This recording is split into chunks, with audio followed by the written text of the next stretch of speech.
30 detik lagi.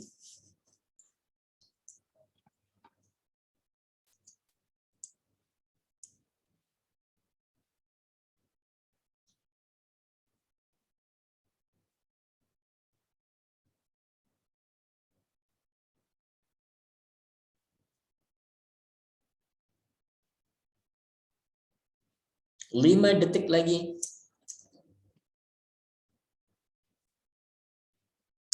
Let's go. Bismillahirrahmanirrahim. Assalamualaikum warahmatullahi wabarakatuh. Waalaikumsalam warahmatullahi wabarakatuh. Waalaikumsalam.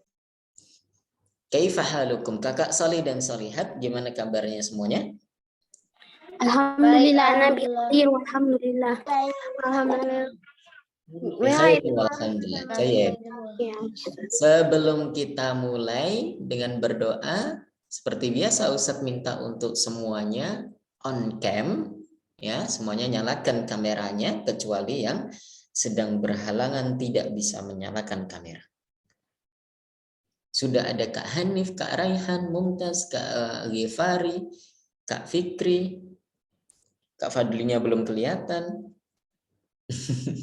Kak Zaid, ada Kak Rana, Kak Amira, Kak Umaira, Kak Abdullah Azami, Mumtaz, Kak Deren, Kak Kafka, Kak Sherin, Kak Fatih Ali. Kak Fatih Ali kok masih ada? Kemudian Kak Alka, Kak Aura. Toyib. Kak Nayira. Kita mulai dengan membaca surat Al-Fatihah dan juga doa mau belajar bersama-sama dengan mengangkat kedua tangan. Mudah-mudahan Allah berikan ilmu yang bermanfaat pada kita sore hari. Wahid, ithnani, salasah. A'udzu billahi minasyaitonir rajim. Bismillahirrahmanirrahim. Alhamdulillahi rabbil alamin. Ar-Rahmanir-Rahim. Iyyaka na'budu wa iyyaka nasta'in.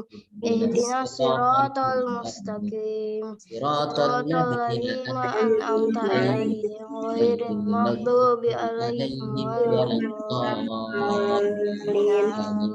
Raditu billahi rabba wa bil islamina wa bi Muhammadin nabiyyan wa rasulah. Allahumma la sahla illa ma ja'altahu sahla wa anta taj'alul hazna idza syi'ta sahla. Amin. Amin ya rabbal alamin.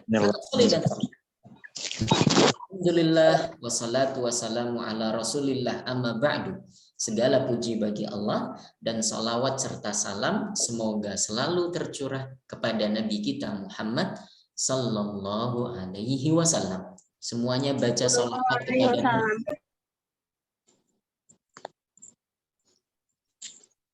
Jangan jadi anak yang pelit yang kalau mendengar nama Nabi disebut tidak membaca salawat. Itu pelit.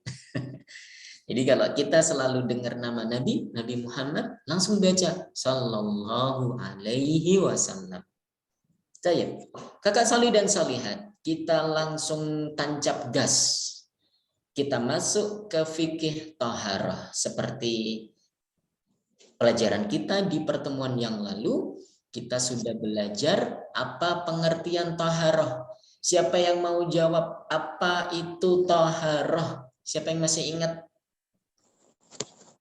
Raise hand. Bersuci dari najis dan hadas. Gimana Kak Hilal? Bersuci dari najis dan hadas. Bersuci dari najis dan hadas. Mumtaz. Terima kasih Kak Hilal. Jadi taharah adalah bersuci dari najis dan hadas. Atau sebagaimana Ustadz sebutkan kemarin, taharah artinya bersuci, yaitu mengangkat hadas atau menghilangkan najis. Mengangkat hadas atau menghilangkan najis. Kemudian angkat tangan lagi, siapa yang bisa jawab? Ada berapa jenis hadas? Angkat tangan. Kak Sherin? Ada dua bukan? Ada dua. Apa dan apa?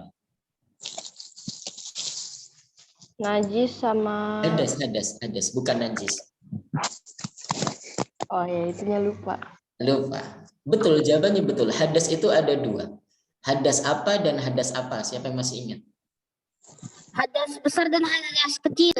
Hadas besar dan hadas kecil. Terima kasih Kak Hilal. Tetapi akan lebih bagus kalau sebelum menjawab angkat tangan dulu. Oke? Kak Hilal ya.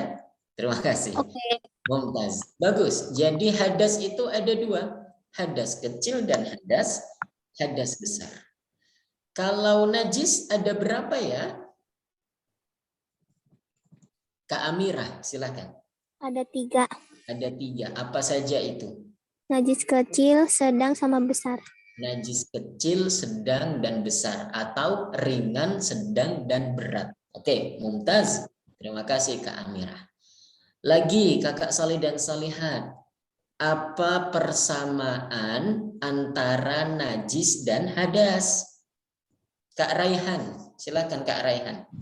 Sama-sama harus dihilangkan atau dibersihkan. Sama-sama harus dihilangkan atau dibersihkan. Mumtaz. Itu persamaan antara najis dan hadas. Ada persamaan lain. Apa itu?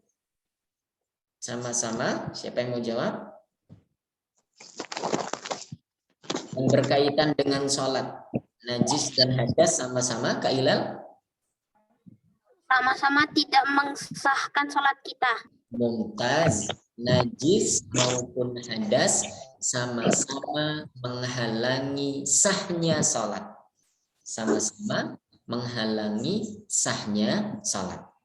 Kemudian pertanyaan terakhir, siapa yang tahu apa bedanya najis dan hadas? Kak Raihan. Kalau najis itu berupa benda, sedangkan hadas itu adalah sifat atau status. Mumtaz, Masya Allah, Mumtaz. Kalau najis itu benda, tapi kalau hadas itu sifat atau status yang melekat pada seseorang. Jadi misalnya kita ke toilet, buang air kecil, berarti kita buang najis. Apa yang najis? Pipis kita itu najis. Urin, air seni itu najis.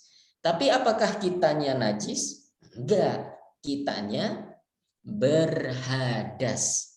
Kita berhadas. Kita statusnya berhadas. Oke? Yang najis apanya? Yang najis tadi itu air seninya atau urinnya. Oke? Jadi najis adalah benda, tetapi kalau hadas adalah sifat atau status seseorang. Wallahu taala alam. Mumtaz. Kita lanjutkan ya, Kakak Salih dan Salihat. Insyaallah Ustadz akan pelan-pelan belajarnya hari ini. Kalian boleh bertanya, tentu saja dengan raise hand terlebih dahulu, biar tidak bareng-bareng ngomongnya. Ya. Nanti Ustadz berikan kesempatan bagi yang ingin bertanya. Ustadz akan share screen terlebih dahulu, sebentar.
Baik, kakak solih dan solihat, maaf.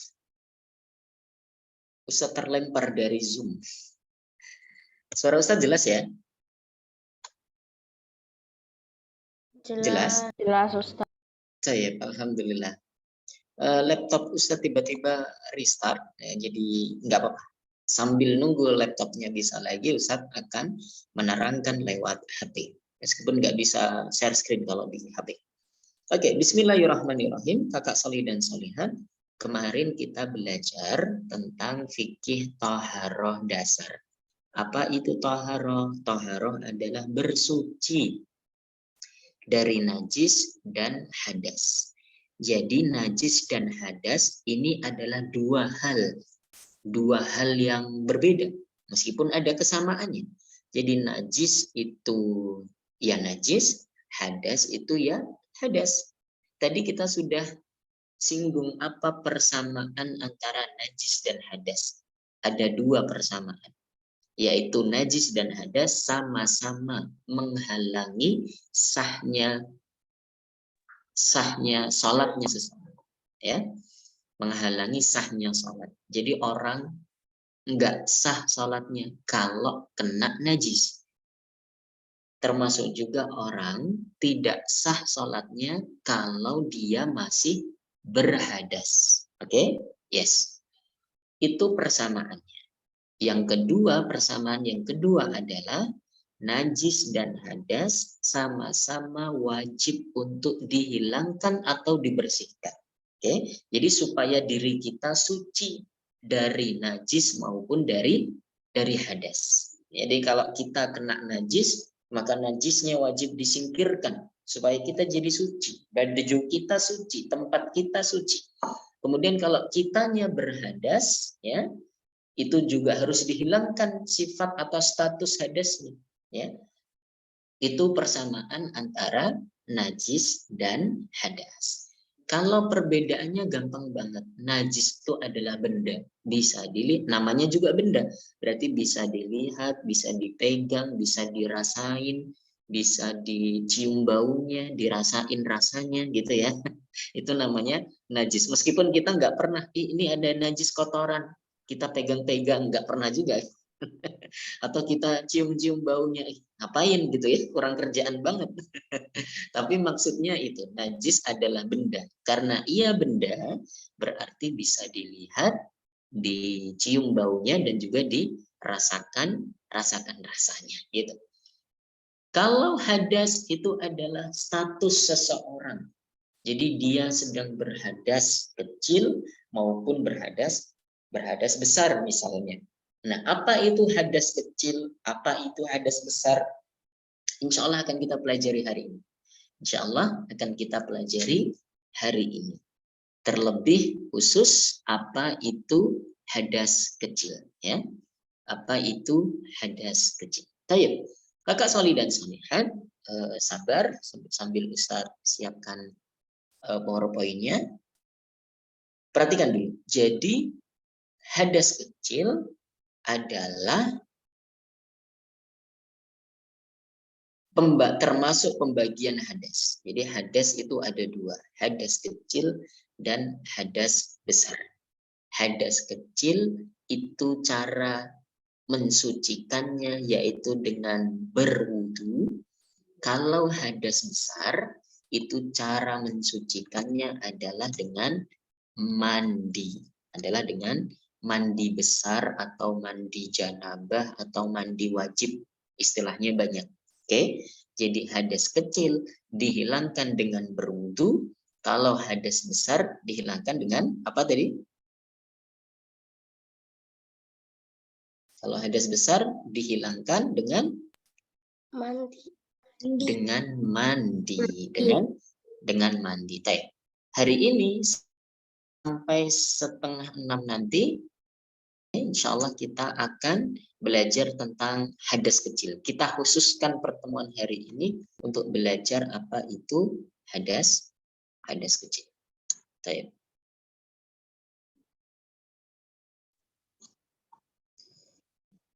Hadas kecil ada beberapa penyebabnya, kakak solih dan soleh. Hadas kecil ada beberapa penyebabnya. Maksudnya, kalau Anda melakukan 1 dari 6 ini, ada 6 penyebab hadas kecil. Ustadz ulangi, ada 6 penyebab hadas kecil. Kalau kalian melakukan salah satu dari 6 hal ini, berarti kalian sedang berhadas kecil. Berhadas kecil. Kalau orang sedang berhadas kecil, boleh nggak sholat? Kalau orang sedang berhadas kecil, boleh nggak sholat? Siapa yang mau jawab? Tidak. Tidak boleh sholat. Ya, kenapa? Karena dia sedang berhadas. Nah, bagaimana cara menghilangkan hadas kecilnya? Jawabannya Berwudu. dengan berwudu. Mumtaz. Dengan berwudu. Nah, apa saja Ustadz 6 penyebab hadas kecil itu? 6 penyebab hadas kecil adalah yang nomor 1 ya, ada 6 nanti. Nomor 1 adalah keluarnya sesuatu dari 2 lubang kemaluan. Keluar sesuatu dari lubang kemaluan. Oke? Keluarnya sesuatu dari lubang kemaluan. Nah, yang keluar itu bisa dalam bentuk padat, bisa dalam bentuk cair, atau bisa dalam bentuk gas. Maksudnya 2 kemaluan tahu ya, kemaluan yang depan dan juga kemaluan yang belakang. Apapun yang keluar dari lubang itu berarti membuat kita berhadas kecil. Nanti termasuk hadas besar juga.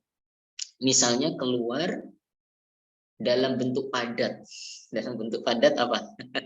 Mohon maaf, misalnya pup. Ya, pup itu kan ya padat kan, meskipun agak cair-cair gitu ya. Itu benda padat. Nah, batal atau kita berarti berhadas kecil. Berhadas kecil. Atau keluar dalam bentuk cair misalnya. Keluar dalam bentuk cair, yaitu misalnya kita buang air kecil. Buang air kecil.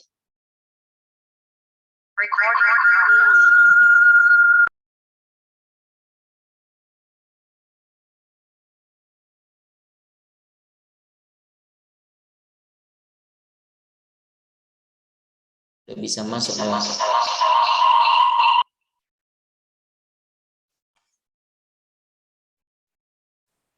Oke, alhamdulillah.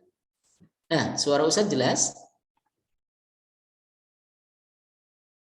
Jelas, Ustaz. Jelas ya. Alhamdulillah, Ustadz bisa masuk lewat laptop lagi nih.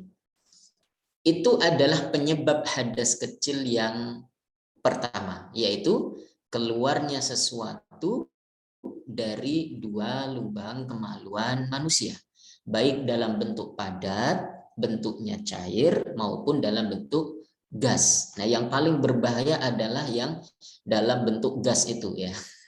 Soalnya dia tidak terlihat, tapi dampaknya mengerikan. Bisa membubarkan tongkrongan. Bisa membubarkan tongkrongan. Ketika seseorang mengeluarkan bom beracun itu bisa kabur semuanya, pulang. Jadi sesuatu yang keluar dari 2 lubang kemaluan membuat seseorang berhadas kecil. Itu yang pertama. Oke? Yang kedua, yang membuat seseorang berhadas kecil adalah hilang akal. Hilang akal. Hilang akal itu bisa karena mabuk. Orang kalau mabuk tuh hilang akalnya. Atau yang kedua adalah pingsan. Pingsan itu juga hilang akal. Maksudnya dia kan ya nggak bisa mikir, orang namanya pingsan kan. Coba kalian ngobrol sama orang pingsan, bisa nggak? Nggak bisa dong. Kenapa nggak bisa ngobrol sama orang pingsan? Ya karena orang pingsan hilang akalnya. Sesaat hilang akalnya, gitu ya. Begitu juga dengan mabuk. Mabuk di sini maksudnya adalah mabuk karena minum minuman keras. Minum minuman keras atau minuman yang memabukkan. Kak Fikri dan Kak Fadli bisa izinkan Ustadz agar bisa share screen? Yang jadi host Kak Fikri dan Kak Fadli ini, coba.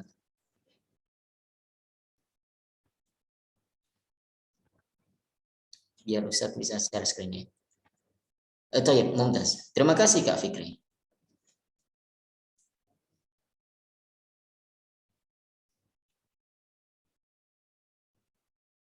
Sudah muncul? Ya Ustaz. Alhamdulillah. Kakak Soli dan Solihat. Alhamdulillah. Ini ya, penyebab hadas kecil. Ada 6 hal penyebab hadas kecil. Yang pertama tadi, keluarnya sesuatu dari 2 lubang kemaluan. Bisa padat, cair, atau gas. Yang kedua, hilang akal. Hilang akal karena mabuk atau pingsan. Dengan catatan, mabuknya adalah mabuk karena mengonsumsi hal-hal yang memabukkan. Bukan kalau, aduh Ustaz, aku kalau naik pesawat tuh mabuk. Bukan mabuk itu. Bukan mabuk itu. Kalau mabuk karena naik pesawat, mabuk karena naik kapal, mabuk karena naik mobil gitu ya. Itu mabuk yang karena pusing saja atau pengen muntah, mual gitu ya. Bukan itu mabuknya, tapi mabuk karena misalnya minum minuman yang beralkohol, minum minuman keras atau narkoba gitu ya. Itu yang mabuk sampai menghilangkan akal. Tayyib. Itu yang kedua, hilang akal menyebabkan seseorang berhadas kecil. Oke ya, kita lanjut. Kalau ada pertanyaan dicatat dulu, nanti bisa ditanyakan dan disampaikan ke Ustadz. Yang ketiga, Kakak Soli dan Solihat, yang menyebabkan seseorang berhadas kecil adalah tidur. Hampir mirip ya dengan hilang akal, tidur. Nah, tidur itu juga sebenarnya menghilangkan akal juga. Tapi dengan catatan, tidurnya bukan dalam posisi duduk. Bukan dalam posisi duduk. Oke, bukan dalam posisi duduk. Jadi kalau Ustadz ini sedang duduk di kursi, duduk gini ya, kemudian tidur. Ustadz berhadas kecil enggak? Enggak. Kecuali tidurnya rebahan, tidurnya rebahan. Oke, maka itu tidurnya membuat seseorang berhadas kecil. Tayyib. Ya, jadi kalau tidurnya posisinya duduk, tidak. Apa patokannya Ustadz? Mohon maaf, Kakak Soli dan Solihat. Patokannya adalah kalau duduk, kenapa tidak membuat hadas kecil? Karena lubang dubur kita tertutup gitu, tertutup dengan alas tempat kita duduk, itu ya. Tapi kalau kita tidurnya rebahan, nah itu bisa membuat ada sesuatu yang keluar dari lubang belakang, itu yang menyebabkan kita berhadas kecil, gitu ya. Penjelasannya seperti itu. Baik. Berikutnya yang nomor 4 yang menyebabkan hadas kecil adalah sentuhan kulit langsung antara laki-laki dan perempuan yang bukan mahram. Sentuhan kulit langsung antara laki-laki dan perempuan yang bukan mahram. Jadi yang membuat hadas kecil adalah sentuhan kulit. Kalau menyentuh rambut, enggak. Menyentuh tulang, enggak. Menyentuh gigi, enggak juga. Yang membatalkan wudhu atau membuat hadas kecil adalah sentuhan kulit. Kulit ya kulit. Langsung kulit ketemu kulit. Kalau kulit ketemu baju, enggak apa-apa. Maksudnya enggak menyebabkan hadas kecil atau tidak membatalkan wudhu. Oke, tidak membatalkan wudhu. Jadi harus kulit ketemu kulit langsung. Fahim tum? Nah, laki-laki dan perempuan. Jadi kalau laki-laki kesenggol dengan laki-laki enggak batal. Perempuan senggolan dengan perempuan enggak batal. Tapi kalau laki-laki dan perempuan batal. Ya, dengan catatan juga laki-laki dan perempuannya itu bukan mahram. bukan mahram. Kalau mahram maka tidak membatalkan wudhu atau tidak membuat hadas kecil. Jadi misalnya Kak Rana habis wudhu salim sama ayah, nggak apa-apa, wudhunya nggak batal. Kak Raihan habis wudhu salim sama ibu, nggak apa-apa, wudhunya tidak batal. Loh kan itu laki-laki sama perempuan Ustadz. Iya, tapi kan mahram. Ya, kita dengan orang tua kita itu mahram. Yang membatalkan adalah kalau sentuhannya dengan lawan jenis yang bukan mahram. Yang bukan mahram. Baik. Ini gampang sebenarnya Kakak Sali dan Sal. Nanti kalau ada pertanyaan silahkan. Yang nomor 5 dan 6 lebih gampang lagi. Lebih gampang lagi. Yang membatalkan wudhu kita atau yang menyebabkan hadas kecil adalah kalau seseorang menyentuh kemaluan yang depan dengan telapak tangan. Dengan telapak tangan yang ini, bagian dalam. Kalau dengan bagian luar, dengan punggung telapak tangan, nggak batal wudhunya. Tapi kalau menyentuhnya dengan telapak tangan yang bagian dalam ini, ya, wudhunya batal. Begitu pula kalau menyentuh, mohon maaf, kemaluan yang belakang, yaitu lubang dubur, juga membatalkan wudhu atau membuat seseorang berhadas kecil. Ini 6 hal yang membuat seseorang berhadas kecil atau sama dengan pembatal wudhu. Pembatal wudhu. Lihat di kotak putih yang sudah Ustadz sertakan.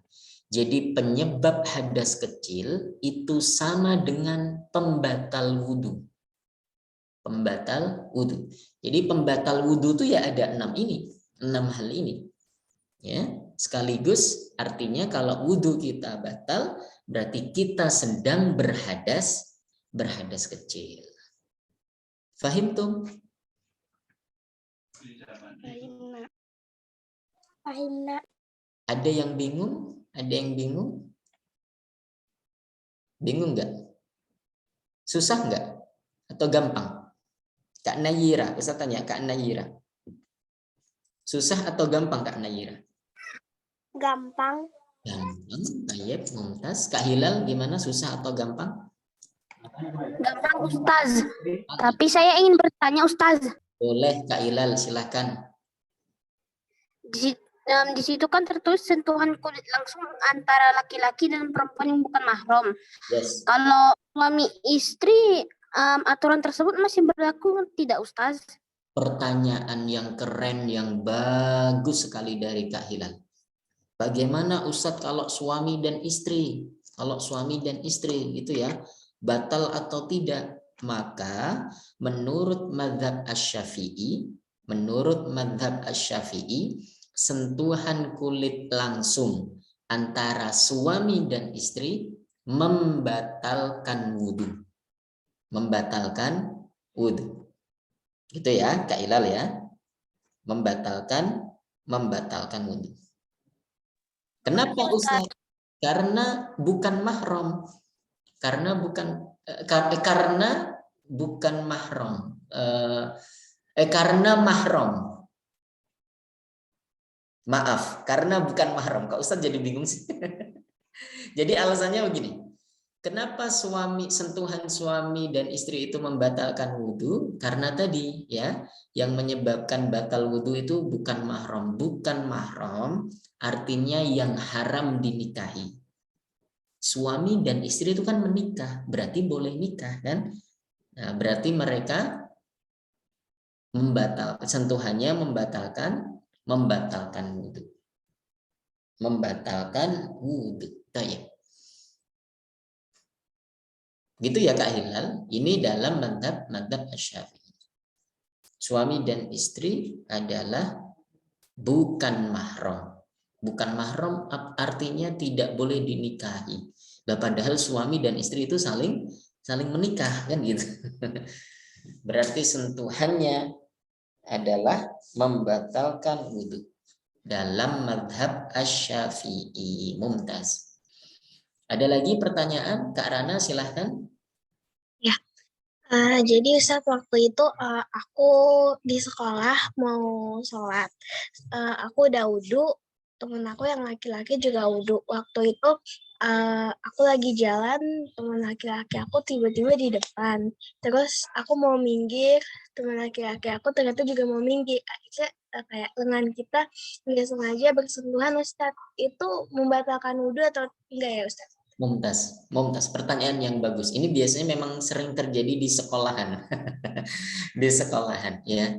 Jadi tadi Kak Rana, Ustadz mau tanya, yang saling bersentuhan tadi apa?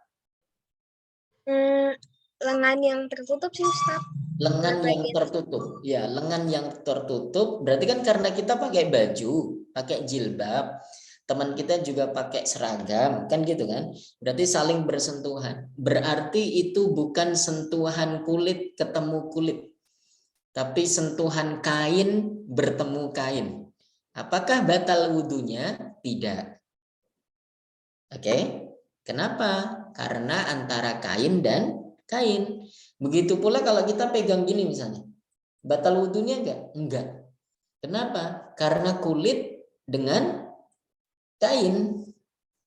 Yang membatalkan adalah begini. Kulit ketemu kulit. Sentuhan kulit ketemu kulit. Oke, Kak Rana? Baik, Mumtaz. Kak Syarin, silahkan. Kalau gitu, kalau misalnya saya pernah dulu nggak sengaja nyentuh teman saya yang laki-laki. Ya. Saya kira tuh saya nggak batal, soalnya teman saya itu belum balik. Apakah itu berlaku juga kalaupun belum balik, Ustaz? Baik, bagus. Pertanyaan bagus juga ini dari Kak Sherin. Ustadz, bagaimana kalau itu belum balik? Misalnya kita sama-sama temenan dulu itu ya, tapi belum balik. Maka jawabannya tetap batal. Jawabannya tetap batal. Karena itu dengan teman kita sebaya, Kak Sherin. Kecuali kalau ya sentuhannya dengan orang lain tapi masih bayi. Kalau masih bayi enggak. Kalau masih bayi enggak batal. Tapi karena sentuhannya dengan teman kita, maka membatalkan wudhunya. Begitu Kak Syarif? Baik Ustaz, terima kasih. Oke, masih ada pertanyaan? Mumtaz, Kak Raihan, silahkan, let's go. Kalau misalnya menyentuh tangan gitu ya, menyentuh kulit habis wudhu kan batal. Ya. Kalau itu disengajain gitu, saya kan pernah di sekolah sehabis wudhu tuh ada teman saya yang perempuan gitu sengajain ngenain saya gitu. Nah itu yang batal dua-duanya atau saya doang atau teman saya? Mumtaz. Jadi sentuhan kulit langsung antara laki-laki dan perempuan yang bukan mahram membatalkan wudhu keduanya. Jadi yang batal ya Kak Raihan sama teman perempuan tadi. Jadi dua-duanya batal. Makanya jangan iseng. Makanya jangan iseng. Biasanya kalau di sekolah tuh iseng ya. Ada anak yang iseng gitu. Dia nongkrong aja tuh di depan pintu wudhu gitu ya. Kemudian disentuh-sentuhin semuanya biar semuanya pada balik wudhu lagi. Iseng tuh, dosa tuh. Dosa kayak gitu tuh. Gitu ya Kak Rehan ya. Jadi siapa yang batal? Dua-duanya yang batal. Yang batal dua-duanya. Tayyib. Sudah? Sudah. Tayyib. Oke, ada pertanyaan lagi Kak Nayira? Bagaimana kalau misalnya kan kalau kulit kena kulit laki-laki itu batal kan wudhunya? Terus kalau perempuan sama perempuan tapi yang non muslim bagaimana Ustadz? Bagus. Kalau perempuan sama perempuan tapi non muslim jawabannya tidak batal. Wudhunya tidak batal. Kenapa? Karena perempuan sama perempuan. Begitu pula laki-laki muslim maupun non muslim, kita wudhu nih, kita habis wudhu, ketemu teman kita yang non muslim, ya, halo, selamat pagi, salaman kita atau tos, batal nggak? Enggak, karena sama-sama laki-laki atau sama-sama perempuan. Ya, yang membatalkan adalah laki-laki dan perempuan, sentuhan antara lawan jenis. Gitu Kak Nayira ya. Oke. Kak Maryam dulu, silakan Kak Maryam. Ustaz, kalau misalnya udah wudhu nih, terus salim sama guru, tapi misalnya Ustadz gitu, boleh nggak Ustaz? Oke, jawabannya tidak boleh. Jawabannya tidak boleh, Kak Maryam. Kalau sudah wudhu, jangan salim sama guru yang beda jenis kelamin. Oke? Yang perempuan, siswi ya putri berarti ya. Siswi perempuan kalau sudah wudhu, jangan salim ke guru laki-laki. Begitu pula sebaliknya, ya. Siswa yang sudah berwudhu, jangan salim ke guru perempuan. Jangankan berwudu, nggak wudu saja kan kita juga nggak boleh salim sebenarnya dengan guru yang berbeda jenis kelamin. Ya kecuali masih kecil banget, kelas 1 SD gitu ya, atau TK gitu boleh. Nah, sekarang karena kita sudah kelas besar nih, Yang sekarang berbicara di depan Ustadz adalah kalian kakak-kakak saleh dan salehat yang umurnya belasan tahun yang akan menjalani masa baligh atau masuk ke dalam masa baligh. Nah, ini pentingnya kita ngaji Islamic Study, tujuannya dengan kakak salih dan salihat karena kalian akan masuk ke fase baligh. Ada hal-hal yang perlu kalian ketahui termasuk ini. Tidak boleh bersentuhan dengan lawan jenis. Tayyib, mumtaz. Ada pertanyaan lagi? Insya Allah paham ya. Kita ulang dulu ya. Ustadz mau Kak Gifari silakan.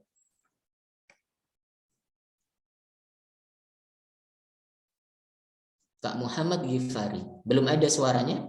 Di-unmute dulu, silakan. Ustadz, Ya, Kak Gifari. kalau terjatuh lalu saya sudah wudhu lalu terjatuh terkena hadas besar seperti Apa? kotoran ayam gitulah. Terkena najis berarti. Najis. Nah, jadi Ustadz luruskan ya, kotoran ayam itu bukan hadas besar, tetapi najis. Tadi sudah kita pelajari ya, najis adalah benda. Kalau hadas besar tuh sifat atau status ya. Kalau wudhu terkena najis, apakah batal wudhunya Ustadz? Jawabannya tidak. Tidak batal wudhunya, tapi najisnya wajib dihilangkan. Oke, Kak Gifari, habis wudhu mau jalan ke masjid, tapi kita nginjek pup ayam, ya. Apakah wudhu kita batal? Jawabannya tidak. Tetapi pup ayamnya atau najisnya harus dihilangkan. Kalau nggak dihilangkan, nggak sah sholat kita. Ya, jadi tinggal dicuci bersih, kemudian silahkan langsung berangkat ke masjid untuk sholat. Kenapa? Karena wudhu kita tidak batal. Bisa dipahami ya, Kak Gifari? Bisa. Mumtaz, Masya Allah. Syukron Ustaz. Ya, sama-sama Kak Gifari, afwan. Jadi kakak salih dan solihat silahkan dihafalkan 6 pembatal wudhu ini. Selain 6 ini berarti tidak membatalkan wudhu. Makan dan minum wudhunya batal atau tidak? Enggak. Tidak. Kena najis wudhunya batal atau tidak?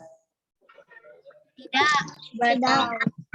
Kemudian mohon maaf, ganti baju sampai ganti baju terlihat aurat, apakah membatalkan wudhu? Tidak. Tidak juga. Jadi selain yang 6 ini berarti tidak batal wudhunya. Jadi lagi-lagi ya, Ustadz minta kakak salih dan salihat untuk menghafalkan 6 pembatal wudhu ini. Selain dari 6 ini, berarti wudhunya tidak batal. Wallahu a'lam. Oke. Silakan dibaca lagi. Kita murojaah cepat. Silakan dibaca. Kak Fikri, penyebab hadas kecil atau pembatal wudhu yang pertama apa? Silakan. Ini yang pertama. Keluarnya sesuatu dari 2 lubang kemaluan. Mumtaz. Keluarnya sesuatu dari 2 lubang kemaluan. Oke. Kemudian yang kedua, Kak Zahid.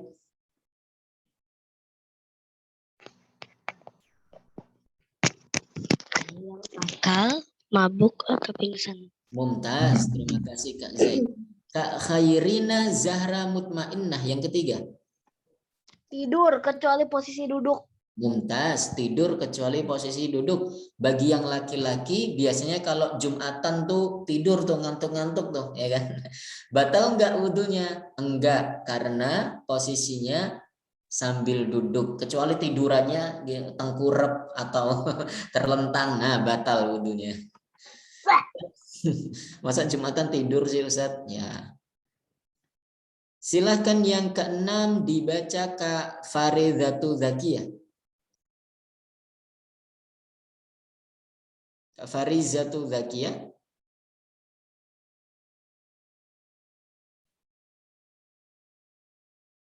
Belum ada suaranya. Yang mana? Yang nomor 4.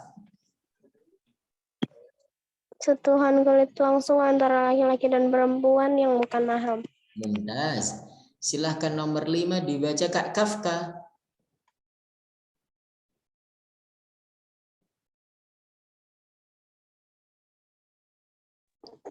Menyentuh kemaluan depan dengan telapak tangan. Mumtaz. Yang ke-6 silahkan dibaca Kak Rana.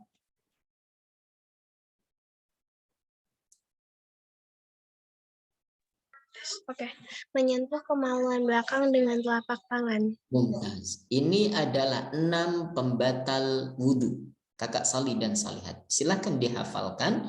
Ya, lagi-lagi ya, tadi Ustadz bilang, perhatikan di kotak kecil, pembatal wudhu itu sama dengan penyebab hadas kecil. Atau sebaliknya, penyebab hadas kecil adalah sama dengan pembatal wudhu. Oke? Masih ada yang bertanya? Kak Sharing, silakan. Mau tanya? Saya pernah baca di buku kalau katanya makan daging unta itu membatalkan wudhu, Ustaz. Oke, jawabannya adalah tidak membatalkan wudhu. Makan dan minum apapun tidak membatalkan wudhu di dalam mazhab Asy-Syafi'i. Ya. Jadi yang diajarkan Ustadz ini adalah pendapat mazhab Asy-Syafi'i. Itu saja yang kita ikuti, ya. Itu saja yang kita ikuti. Jadi makan apapun, minum apapun tidak membatalkan wudhu. Oke, Kak Syari? Baik, Ustaz. Terima kasih Kak Syari, bagus. Kak Gifari silakan. Ustadz, Ya.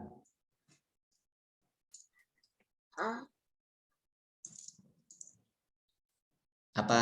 Lupa nanyanya. Lupa mau nanya apa? Apa Kak? Suaranya belum jelas. Iya. lupa Ustadz sebentar. Iya. Lupa. Ya sudah. Kak Rana tadi juga raise hand. Apa? Tadi kalau misalnya orang koma berarti tidak usah sholat juga nggak apa-apa kan ya Ustaz ya? Kalau orang koma berarti nggak usah sholat. Gitu. Iya. Ya, betul. Jadi tidak usah sholat. Kalau sampai ini ya, sampai hilang waktunya. Jadi koma dari jam 11 siang sampai jam misalnya sampai 3 hari gitu ya. Ya berarti karena dia melewatkan waktu-waktu sholat itu, maka dia tidak wajib untuk mengganti sholatnya. Begitu. Jazakallah khair Ustaz. Itu bab sholat. Nanti kita pelajari bab sholat. Ini baru bab toharoh, ya, hadas kecil. Oke? Baik, kalau tidak ada pertanyaan kita lanjutkan Kakak Salih dan Solihat. Masih ada waktu sekitar 10 menit. Kita masuk ke poin yang sebelahnya tuh. yang haram dilakukan ketika kita berhadas kecil. Oke, yang haram dilakukan ketika kita berhadas kecil. Atau dengan kata lain, kalau kita tidak punya wudhu, maka kita haram melakukan 4 hal ini. Oke, kalau kita tidak punya wudhu, maka kita haram melakukan 4 hal ini. Yang pertama, sholat. Tentu saja sholat harus berwudhu dulu. Syarat sholat adalah suci dari hadas dalam kurung kecil maupun besar, dan juga suci dari najis dalam kurung najis sedang, najis ringan maupun najis berat. Oke, syarat sholat adalah orang itu harus suci dari hadas maupun dari najis. Jadi kalau kita masih berhadas kecil atau tidak punya wudhu, haram untuk sholat, tidak boleh sholat. Tidak boleh sholat. Maksudnya kalaupun sholat nggak sah sholatnya. Sholatnya nggak sah. Tidak dapat pahala, malah bisa jadi dapat dosa. Kok bisa dapat dosa, Ustadz? Ya karena sengaja, misalnya tahu nih sholat harusnya wudhu, tapi dia sengaja, aku mau sholat tanpa wudhu. Dosa. Dosa dia berarti ya. Oke, berarti dia berdosa. Mumtaz. Itu yang pertama. Kalau kita jangan yang pertama, kita buat A. Nah, itu poin A. Jadi yang haram dilakukan ketika kita sedang berhadas kecil atau tidak punya wudhu adalah sholat. Yang kedua, tawaf. Yang kedua, tawaf. Siapa yang tahu apa itu tawaf? Mengelilingi Ka'bah. Mumtaz. Ya, mengelilingi Ka'bah. Berapa kali, Kak Syarin? 7 kali, Ustaz. 7 kali. Itu adanya di ibadah umroh atau haji, ataupun kita tinggalnya di kota Makkah, mau tawaf boleh mau tawaf, nggak harus umroh, nggak harus haji, karena yang penting ibadah mengelilingi Ka'bah itu disebut sebagai tawaf. Nah, syarat tawaf itu sama persis dengan sholat, yaitu dia harus suci dari hadas maupun najis. Ya, jadi seperti sholat. Kan 7 kali kelilingnya. Kita baru keliling 3 kali, kentut. Maka apa yang harus kita lakukan? Minggir, wudhu lagi. Wudhu lagi. Kemudian setelah wudhu, dilanjutkan atau ulang dari awal hitungan putarannya? Kan tadi sudah 3 putaran tuh. Kemudian batal. Wudhu lagi, kemudian mau tawaf lagi. Nah, dihitung dari mula atau lanjutkan hitungan yang tadi? Jawabannya dari 0 lagi. Dari hitungan awal lagi. Sama seperti sholat. Kita sudah sholat isya. Kita sudah dapat 2 rakaat. Kemudian kentut. Batal sholat kita. Berarti harus wudhu lagi. Nah, ketika sholat lagi, dari mula atau kita lanjut dari rakaat kedua? Dari mula lagi, dari rakaat pertama lagi. Nah, sama dengan tawaf juga begitu. Kalau batal hitungannya dari mula lagi, ya. Salat dan tawaf. Jadi 2 hal ini mengharuskan atau mewajibkan kita berwudu terlebih dahulu. Kemudian berikutnya kakak solih dan solihat yang poin C ya, adalah menyentuh mushaf. Menyentuh. Ini misalnya mushaf, misalnya ini lagi nggak ada mushaf di meja Ustaz. Ini mushaf, kita mau sentuh mushaf, nggak boleh, harus wudhu dulu. Harus wudhu dulu. Kenapa? Karena mushaf Al-Quran adalah kitab suci. Yang boleh menyentuhnya adalah orang-orang yang juga sudah bersuci. Adalah orang-orang yang sudah bersuci. La yamassuhu illal mutahharun. Tidak boleh menyentuhnya atau memegangnya kecuali orang-orang yang sudah bersuci. Ya, jadi menyentuh mushaf harus wudhu terlebih dahulu. Ya, harus wudhu terlebih dahulu. Itu menyentuh mushaf loh ya, bukan baca, bukan baca. Baca Al-Quran. Jadi membaca Al-Quran itu berbeda dengan menyentuh mushaf. Bisa nggak orang baca Al-Quran tanpa memegang mushaf? Bisa nggak? Bisa. Bisa, Bisa Ustaz. dong, bisa dong. Makanya bisa ya. Jadi itu dua hal yang berbeda. Kalau kita nggak punya wudhu, kalau kita tidak punya wudhu atau kita sedang berhadas kecil, ingat ya, berhadas kecil, kita boleh membaca Al-Quran. Boleh membaca Al-Quran. Yang tidak boleh adalah memegang Al-Qurannya. Oke, memegang Al-Qurannya. Tetapi ya kalau mau baca, lebih bagusnya kita berwudu terlebih dahulu supaya pahalanya double. Pahalanya double. Tayyib. Yang berikutnya, yang keempat adalah yang haram dilakukan ketika kita tidak punya wudu atau sedang berhadas kecil adalah membawa mushaf. Tadi ya, menyentuh tidak boleh, apalagi membawanya ke atau memindahkannya ke tempat lain dan seterusnya. Itu juga tidak diperkenankan. Kita harus wudu terlebih dahulu. Lagi-lagi, mushaf Al-Quran adalah kitab suci, maka kita harus ya beradab terhadap Al-Quran. Orang-orang yang memegang kitab suci hanyalah orang-orang yang sudah bersuci terlebih dahulu. Wallahu ta'ala a'lam. Ini pelajaran kita hari ini, kakak yang salih dan salihat. Fahimtum? Ada pertanyaan? Insya Allah paham Ustaz. Kak Gifari, masih ada pertanyaan? Silakan. Ustaz, apakah orang Kristen atau bukan orang Islam boleh menyentuh mushaf? Ya sebenarnya tidak boleh. Ya sebenarnya tidak boleh. Ya sebenarnya tidak boleh. Tapi kalau mereka menyentuh gimana ya Ustaz? Ya berarti dosa mereka. Mereka berdosa. Begitu Kak Gifari. Oke, Kak Nayira. Ya, sama-sama Kak Gifari. Kak Nayira, silakan. Bagaimana kalau memegang atau membawa mushafnya pakai kayu atau pakai barang yang nggak disentuh? Bagus. Kayu. Iya, pertanyaan bagus. Jadi menyentuhnya tidak langsung, gitu ya? Menyentuhnya tidak langsung. Jawabannya boleh.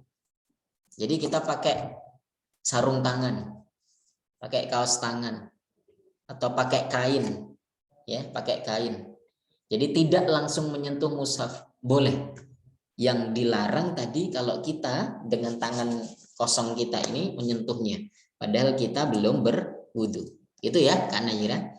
Jadi kalau kita pakai tisu, pakai kain atau pakai sarung tangan boleh karena itu tidak menyentuh secara langsung. Oke. Begitu Kak Nayira. Kak Syarin silakan. Kalau misalnya ada orang yang dulunya dia Islam, tapi terus murtad, itu kalau dia wudhu dapat dosa tidak Ustaz? Kalau dia berwudu dapat dosa atau tidak? Ya. Ya Ustaz. Oke. Jadi dia Muslim, kemudian dia murtad, kemudian kalau berwudu dia dosa enggak? Jawabannya enggak dosa. Jawabannya enggak dosa, tapi dia dosa gede banget karena keluar dari agama Islam. Maka dia harus balik lagi ke dalam agama Islam. Begitu Kak Syarif. Baik Ustaz. Oke. Sekarang giliran Ustadz yang bertanya. Ustadz butuh 5 menit terakhir untuk bertanya kepada kakak Salih dan Salihat sebagai murojaah pelajaran kita hari ini. Ustadz akan tutup share screen-nya. Yang bisa jawab raise hand. Please raise hand. Ya, jangan langsung jawab. Kasih kesempatan kepada teman yang lain. Kakak Salih dan Salihat, sebutkan penyebab seseorang berhadas kecil. Kak Raihan, satu saja ya, sebutkan satu saja, Kak Raihan. Keluarnya sesuatu dari lubang kemaluan. Mumtaz, satu. Kak Rana. Hilang akal, mabuk atau pingsan. Mumtaz, 2. Kak Zaid, nomor 3. Tidur kecuali duduk. Kecuali dalam posisi duduk. Mumtaz. Itu sudah 3. Keempat, Kak Hilal. Keempat, Nih, perhatikan Ustaz. Nih. sentuhan kulit langsung dengan Nah. laki-laki dan perempuan yang bukan mahram. Mumtaz, sentuhan kulit langsung antara laki-laki dan perempuan yang bukan mahram. Mumtaz, 4. Kurang 2 ya, Kak Sherin. Nomor 5. Memegang kemaluan dengan telapak tangan dari depan. Memegang kemaluan depan dengan telapak Iya. tangan. Oke. Kak Maryam, nomor 6. Sebaliknya tadi, sebaliknya nomor 5. Memegang kemaluan belakang Dengan telapak tangan. dengan telapak tangan bagian dalamnya. Mumtaz. Nah, siapa yang bisa jawab? Apa maksud memegang kemaluan belakang? Apa yang dimaksud dengan kemaluan belakang? Kak Hilal. Memegang kemaluan belakangnya. Apa yang dimaksud dengan kemaluan belakang? Mungkin setelah kita dari toilet, bisa dibilang kan kita buang najis dan Iya. kita cebok dengan tangan kita. Seperti itu kan Ustaz? Mumtaz, itu membatalkan wudhu. Jadi kemaluan belakang itu maksudnya adalah lubang dubur. Mohon maaf. Oke. Jadi kita sedang berbicara ilmu, jadi ini bukan sesuatu yang menjijikkan atau porno, enggak. Kita sedang berbicara ilmu. Yang dimaksud lubang atau kemaluan belakang adalah lubang dubur. Ya, bukan, mohon maaf, bukan sekedar bokong atau pantat, enggak. Ya, kalau kita pegang apa tadi? Bokong atau pantat, tidak batal wudhu kita. Yang membatalkan adalah kalau memegang atau menyentuh lubang duburnya. Fahim tum? Ini adalah ilmu, bukan sesuatu yang jelek atau apa. Oke, baik. Kemudian itu ya 6 hal yang membatalkan wudhu. Siapa yang mau menyebutkan sendiri ke 6 hal pembatal wudhu atau yang menyebabkan hadas kecil sendiri? Sebutkan 6-6-nya. Sebentar, Ustadz pilih. Ayo, siapa lagi yang mau angkat tangan? Ayo. Oke. Kak Amira. Keluarnya sesuatu dari 2 lubang. Pertama. Kedua, hilang akal karena mabuk atau pingsan. Ketiga, tidur. Tapi bukan dalam posisi duduk. Bukan dalam posisi duduk. Keempat, sentuhan kulit yang bukan mahram antara laki-laki dan perempuan yang bukan mahram. Kelima, menyentuh kemaluan depan dengan telapak tangan. Keenam, menyentuh kemaluan belakang dengan telapak tangan. Mumtaz. 6 hal, mumtaz. Kemudian raise hand lagi, sebutkan hal-hal yang haram dilakukan ketika kita berhadas kecil atau wudhu kita batal. Kak Zaid, nomor 1. Ada 4 ya. Sholat. Nomor 2, Kak Gifari.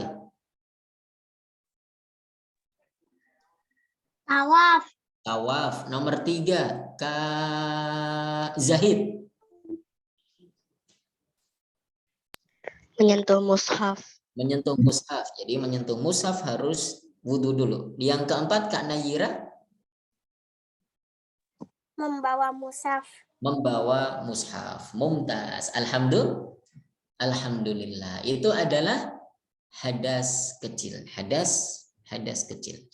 Oke, Kakak Salih dan Salihat, alhamdulillah hari ini kita sudah belajar atau melanjutkan pembahasan kita di fikih thaharah dasar.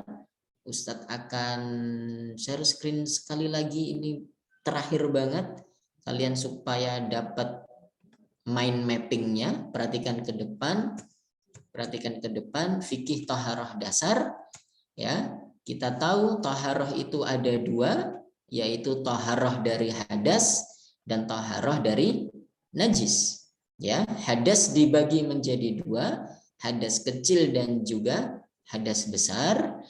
Kalau najis pembagiannya ada 3, najis ringan, najis sedang, dan najis berat. Nah, hadas kecil itu disucikan dengan cara berwudu. Kalau hadas besar itu cara mensucikannya dengan cara mandi. Oke, hadas kecil wudu, hadas besar mandi. Hari ini kita pelajari hadas kecil.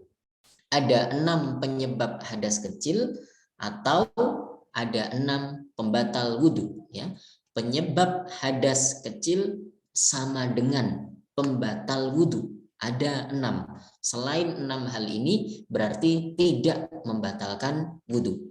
Oke. Kemudian yang keempat ada yang haram dilakukan ketika seseorang berhadas kecil atau yang haram dilakukan ketika seseorang tidak punya wudu, yaitu salat, tawaf, menyentuh mushaf atau membawa mushaf. Atau dengan kata lain, 4 hal ini mewajibkan kita berwudu. Salat mewajibkan kita berwudu. Kalau mau tawaf wajib berwudu. Kalau mau menyentuh mushaf wajib berwudu. Kalau mau membawa mushaf wajib berwudu. Wallahu ta'ala a'lam. Kita cukupkan untuk sore hari ini. Mudah-mudahan kita dapat ilmu yang bermanfaat. Kita belajar sedikit demi sedikit, murojaah, belajar lagi, murojaah lagi, belajar lagi, murojaah lagi. Mudah-mudahan kita dapat ilmu yang bermanfaat. Baik. Alhamdulillah, kakak salih dan salihat. Kita tutup belajar kita sore hari ini dengan mengucapkan alhamdulillah, alhamdulillahirabbil alamin. Kemudian istighfar 3 kali. Astaghfirullah, Astaghfirullahaladzim.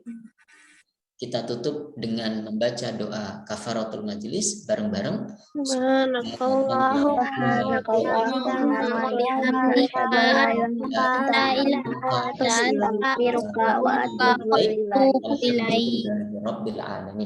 Terima kasih sudah mengaji sore hari ini. Kita jumpa lagi Ahad depan ya.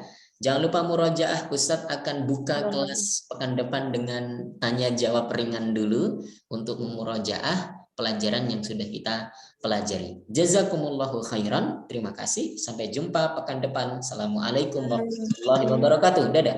Waalaikumsalam warahmatullahi wabarakatuh.